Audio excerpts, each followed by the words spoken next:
ನಮ್ಮ ನ್ಯೂಸ್ಗೆ ಸ್ವಾಗತ. ಡಾಕ್ಟರ್ MC ಸುಧಾಕರ್ ಅಭಿಮಾನಿಗಳಿಂದ 54ನೇ ವರ್ಷದ ಹುಟ್ಟುಹಬ್ಬ ಆಚರಣೆ.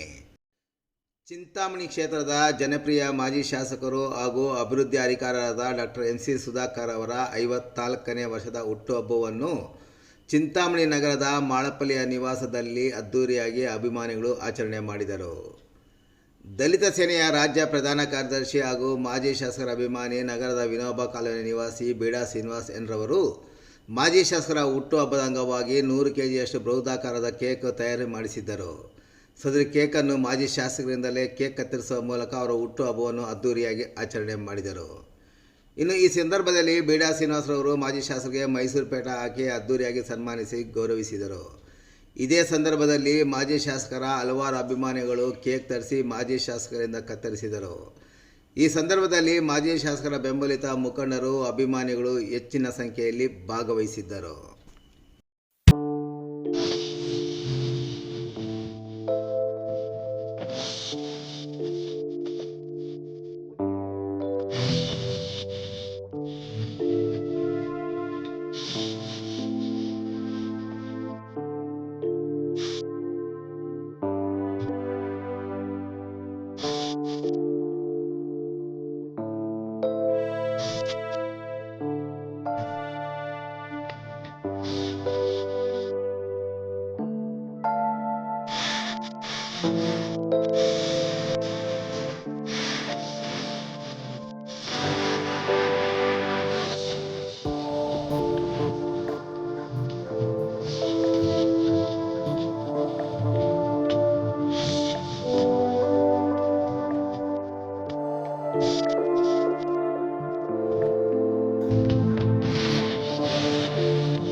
ಕಳೆದ ಶನಿವಾರ ನನ್ನ ಹುಟ್ಟಿದ ಹಬ್ಬದ ಕಾರ್ಯಕ್ರಮ ಆಯಿತು. ಪ್ರತಿ ವರ್ಷದಂತೆ ನಾನು ಅವತ್ತು ಬೇರೆ ಕೆಲಸದ ಮೇಲೆ ಹೋಗೋದ್ರಿಂದ ನಾನು ಚಿಂತಾಮಣಿಗೆ ಬರೋದಿಲ್ಲ. ಆದರೂ ನಮ್ಮ ಕಾರ್ಯಕರ್ತರು, ಮುಖಂಡರು ಎಲ್ಲರೂ ಬಹಳ ಪ್ರೀತಿಯಿಂದ ಅವರವರ ಗ್ರಾಮದಲ್ಲಿ, ಅವರವರ ವಾರ್ಡ್ನಲ್ಲಿ ಎಲ್ಲೆಲ್ಲಿ ಅವ್ರಿಗೆ ಅನುಕೂಲ ಇರ್ತದೆ ಅಲ್ಲೆಲ್ಲ ನನ್ನ ಪರವಾಗಿ ಹುಟ್ಟಿದಬ್ಬದ ದಿನಾಚರಣೆಯನ್ನು ಆಚರಣೆ ಮಾಡಿ ಆಸ್ಪತ್ರೆಯಲ್ಲಿ ಹಣ್ಣು ಹಂಪಲುಗಳನ್ನು ಕೊಟ್ಟಿರ್ತಕ್ಕಂಥದ್ದಿದೆ, ವೃದ್ಧಾಶ್ರಮದಲ್ಲಿ ಊಟ ಕೊಟ್ಟಿರ್ತಕ್ಕಂಥದ್ದಿದೆ. ಈ ರೀತಿ ಅವರು ಏನೇನು ಅವರ ಮನಸ್ಸಿಗೆ ಒಳ್ಳೇದು ಮಾಡಬೇಕು ಅಂತಕ್ಕಂಥ ಆಲೋಚನೆ ಬರ್ತದೆ. ಆ ರೀತಿಯಲ್ಲಿ ಅವರು ನನ್ನ ಹುಟ್ಟುಹಬ್ಬವನ್ನು ಆಚರಣೆ ಮಾಡಿದ್ದಾರೆ. ನಾನು ಮೊದಲನೇದಾಗಿ ಅವರೆಲ್ಲರಿಗೂ ನಾನು ನನ್ನ ಹೃದಯಪೂರ್ವಕವಾದಂಥ ನನ್ನ ಧನ್ಯವಾದಗಳನ್ನು ಹೇಳಲಿಕ್ಕೆ ಬಯಸ್ತೀನಿ. ನಾನು ನಮ್ಮ ಸ್ನೇಹಿತರಾಗಿರ್ತಕ್ಕಂಥ ಶ್ರೀನಿವಾಸ್ ಅವರು, ಬೀಡಾ ಶ್ರೀನಿವಾಸ್ ಅವರು ಒಂದು ದೊಡ್ಡ ಕೇಕನ್ನು ತಂದು ನಮ್ಮ ಕಾರ್ಯಕರ್ತರು ಮತ್ತು ಮುಖಂಡರಿಗೆ ಮಾಹಿತಿಯನ್ನು ಕೊಟ್ಟು ಅವರ ಸಮ್ಮುಖದಲ್ಲಿ ಆ ಒಂದು ಆಚರಣೆಯನ್ನು ಮಾಡುವಂಥದ್ದಕ್ಕೆ ಏನು ರೂಢಿಯಾಗಿ ಮಾಡ್ಕೊಂಡು ಬಂದಿದ್ದಾರೆ. ಇವತ್ತು ಅದರ ಅಂಗವಾಗಿ ಇವತ್ತು ಚಿಂತಾಮಣಿಯಲ್ಲಿ ಇವತ್ತು ಆ ಒಂದು ಕಾರ್ಯಕ್ರಮ ಇವತ್ತು ಹಮ್ಮಿಕೊಂಡಿದ್ದೀವಿ. ಭಾಳಷ್ಟು ಜನ ಗ್ರಾಮೀಣ ಪ್ರದೇಶದಿಂದ ಮತ್ತು ನಗರದ ಪ್ರದೇಶದಿಂದ ಎಲ್ಲ ನಮ್ಮ ಕಾರ್ಯಕರ್ತರು ಮುಖಂಡರು ಬಂದಿದ್ದಾರೆ.